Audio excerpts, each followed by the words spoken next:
अर्णव ईश्वरीची रात्री 8 वाजता स्टार प्रवाहवर. नमस्कार. नुकताच मालिकेचा नवीन प्रोमो लॉन्च झालेला आहे, म्हणजेच महासोमवारचा हा प्रोमो आहे. या भागामध्ये आपल्याला पाहायला मिळणार आहे की अंजलीला बाळ झालेलं आहे. तिने एका गोंडस अशा बाळाला म्हणजेच मुलीला जन्म दिलेला आहे. घरातले सगळेजण तिथं आहेत.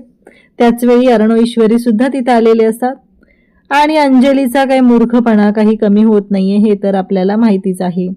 मग अंजली त्यांच्याकडे पाहते. तिने बाळाला घेतले. आजी, आकाश, मामा सगळेजण तिथं आहेत आणि अंजली म्हणते की काहीही झालं तरीही माझ्या बाळावर या दोघांची सावलीही मी पडू देणार नाही.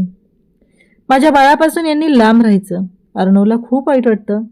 त्याच्या डोळ्यात पाणी आलेलं असतं. ईश्वरी त्याच्याकडे पाहत असते आणि मग मात्र ईश्वरी अर्णवला म्हणते, अर्णव सर काळजी करू नका. अर्णव म्हणतो की किती वाईट आहे, म्हणजे कसलं माझं दुर्भाग्य समजायचं की मी माझ्या भाचीचा चेहराही पाहू शकत नाहीये.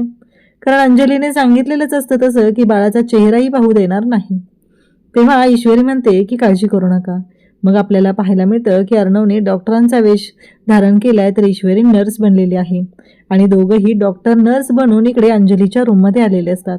आणि मग बाळ सुद्धा त्यांना हुंकारे देत असतं. बाळाला सुद्धा मामा मामी ओळखू येत असतात. अर्णवने त्याच्या लाडक्या गोंडस अशा भाचीला उचलून घेतलेलं असतं आणि तो तिच्याशी बोलत असतो. तेव्हा ईश्वरीला म्हणत असतो की खरंच आयुष्यभर पुरेल एवढं सुख आज मला मिळालेलं आहे. माझ्या भाचीला मी डोळे भरून पाहत आहे, मन भरून पाहत आहे. आणि बाळ पण खरंच खूप गोंडस आहे बरं का प्रेक्षकांनो. आणि ते बाळ सुद्धा टुकू पाहत असतं अर्णव आणि ईश्वरीकडे आणि ईश्वरी म्हणत असते की अब जाके दिल को ठंडक मिलेगी. म्हणजे ईश्वरीला सुद्धा आता आनंद झालेला आहे. दोघांनी बाळाला घेतलेला आहे. म्हणजेच ईश्वरीच्या भन्नाट युक्तीमुळे अर्णव आणि ईश्वरीने बाळाला उचलून घेतलेला आहे आणि त्या गोष्टीचा आनंद सुद्धा त्या दोघांनाही झालेला आहे. अशाच अपडेटसाठी चॅनलशी कनेक्ट राहा. थँक्यू.